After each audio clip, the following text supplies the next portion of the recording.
அனைவருக்கும் வணக்கம். நாம் இதுவரை ஒரு பெண்ணை நீங்கள் விரும்புகிறீர்கள் என்றால் அந்த பெண் உங்களை விரும்புகிறாரா அல்லது இல்லையா, ஒருவேளை உங்களை விரும்பினால் அந்த பெண்கள் எப்படிப்பட்ட செய்கைகளை வெளிப்படுத்துவார்கள் என்று பார்த்தோம். அதன் பிறகு அந்த பெண் உங்களை மனமாற விரும்புகிறதா, அப்படி விரும்பினால் நீங்கள் அந்த பெண்ணிடம் எப்படி உங்களுடைய விருப்பத்தை தெரிவிக்க வேண்டும், மேலும் இருவரும் ஒருவரை ஒருவர் விரும்பத் தொடங்கிவிட்டால் அந்த பெண் உங்களை விட்டு விலகாமல் இருப்பதற்கு நீங்கள் எப்படியெல்லாம் செயல்பட வேண்டும் என்பதை பற்றியும் இதுவரை பார்த்தோம்.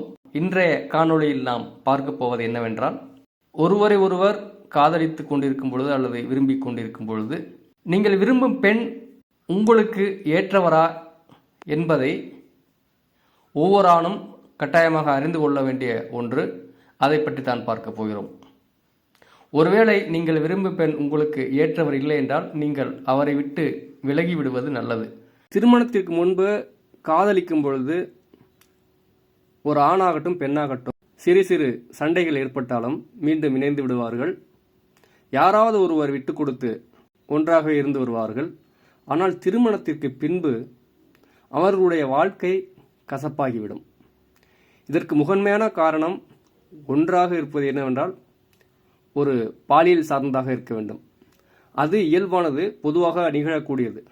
அதை தவிர்த்து மற்ற கூறுகளை பற்றி தான் நாம் இங்கு பார்க்க போகிறோம். அது என்னவென்றால், அந்த பெண்ணுடைய பிறவி குணம் ஒரு ஆணுக்கு ஒத்துப்போகுமா இல்லை என்பதை பற்றி தான் இன்று நாம் பார்க்க போகிறோம்.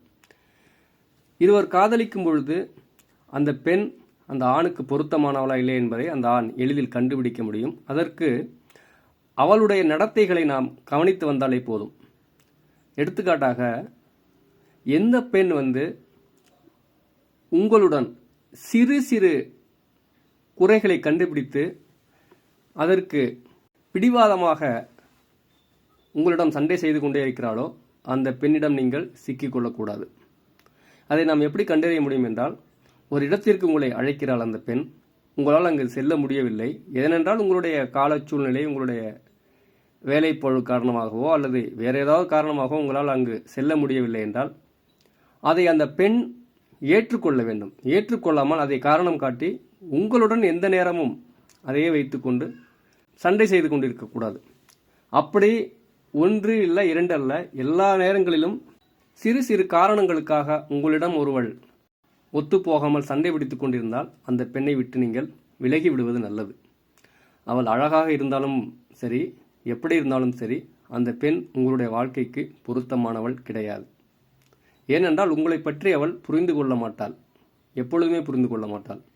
இரண்டாவது, உங்களை பற்றி எந்த நேரமும் சிந்தித்து கொண்டு நீங்கள் வேற யாரையும் பார்க்கக்கூடாது, வேற யாருடனும் பழகக்கூடாது என்ற எண்ணம் எந்த நேரமும் அந்த பெண்ணுக்கு இருந்து கொண்டு அதிகமாக உங்களை கண்டித்து கொண்டே இருந்தால் அவளுடனும் உங்கள் வாழ்க்கை இனிமையாக இருக்காது, கசந்த வாழ்க்கையை தான் கொடுக்கும். எப்படி என்றால், ஒரு பெண் ஒரு ஆடவன் மீது உரிமை எடுத்துக்கொள்ளலாம். அதாவது தன்னுடைய கணவன் என்ற அந்த உரிமையை எடுத்துக்கொள்ளலாம், இல்லை தன்னுடைய காதலன் என்ற உரிமை இருக்கலாம். அதற்காக அந்த கணவனை, அந்த ஆடவனை தனக்கு அடிமை போல் நிகழ்த்தும் மனப்பாங்கு பெரும்பான்மையான பெண்களிடம் இன்று இருக்கிறது. இதை நாம் காதலிக்கும் பொழுது ஏற்றுக்கொள்வோம், சிறிது நாம் விட்டு கொடுத்து போவோம். ஆனால் திருமணத்திற்கு பின்பு நம்மால் அப்படி இருக்க இயலாது. ஏனென்றால் ஒரு குடும்பம் என்று வந்துவிட்டால் இருவரும் விட்டு கொடுத்து போக வேண்டும். ஓரளவுக்கு தான் விட்டு கொடுத்து போக முடியும்.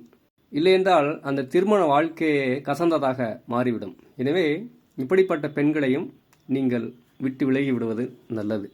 அடுத்ததாக, உங்களை சார்ந்தவர்களிடம் நீங்கள் என்ன பேசுகிறீர்கள் என்பதை அறிவதற்கு நீங்கள் காதலிக்கும் பெண் ஆவலாக இருந்தால் அவற்றில் நீங்கள் கவனமாக இருக்க வேண்டும்.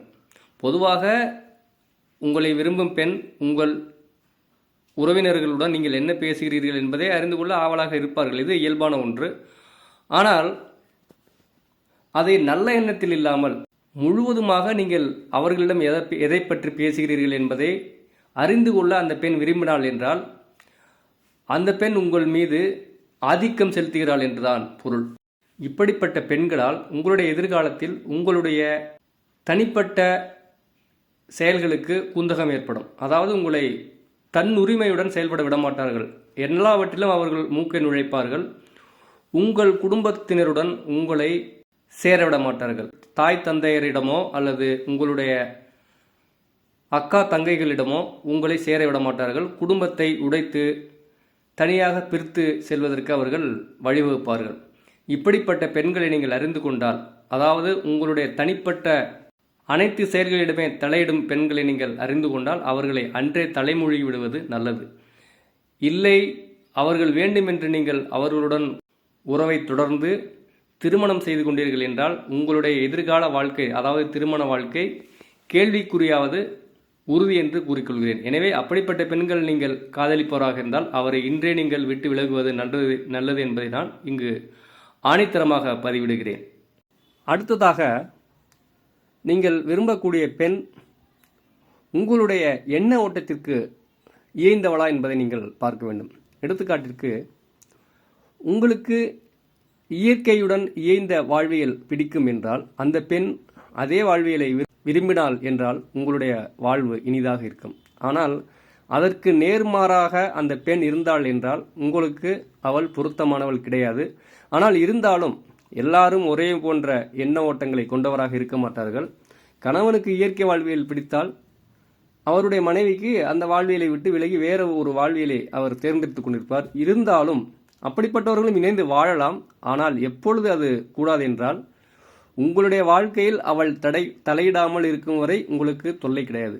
நீங்கள் வாழ்வதை தடுத்து கொண்டு அதை புறக்கணித்து கொண்டு அதற்கு முட்டுக்கட்டையாக அந்த பெண் இருந்தாள் என்றால் அந்த பெண்ணை விட்டு விலகி விடுவது நல்லது. நான் ஏன் கூறுகிறேன் என்றால், நீங்கள் ஒரு வாழ்வியலை கடைபிடிக்கிறீர்கள் என்றால் அதில் அது நல்லதா கெட்டதா என்ற ஒன்று இருக்கிறது. அது கெட்டது என்றால் நீங்கள் அந்த பெண்ணின் அறிவுரையை ஏற்று நீங்கள் திருத்திக் கொள்ளலாம்.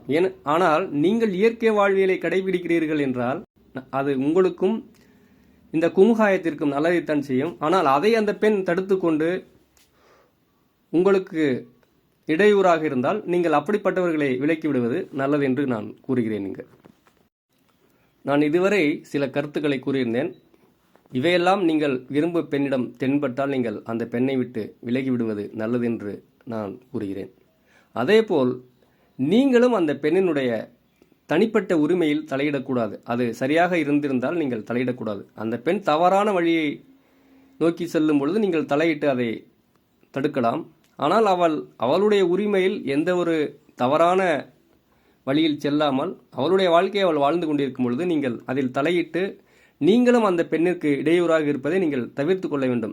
நீங்கள் ஒழுங்காக இருந்து அந்த பெண் இது போன்ற செயல்களை செய்தால்தான் அந்த பெண்ணை விட்டு நீங்கள் விலகிவிட வேண்டும். இல்லை என்றால் அந்த பெண் உங்களை விட்டு விலகி விடுவது நல்லதென்று மீண்டும் கூறிக்கொண்டு மீண்டும் அடுத்த பதிவில் மற்ற உளவியல் சார்ந்த கூறுகளை பற்றி பார்ப்போம். அதுவரை இணைந்திருப்போம். நன்றி, வணக்கம்.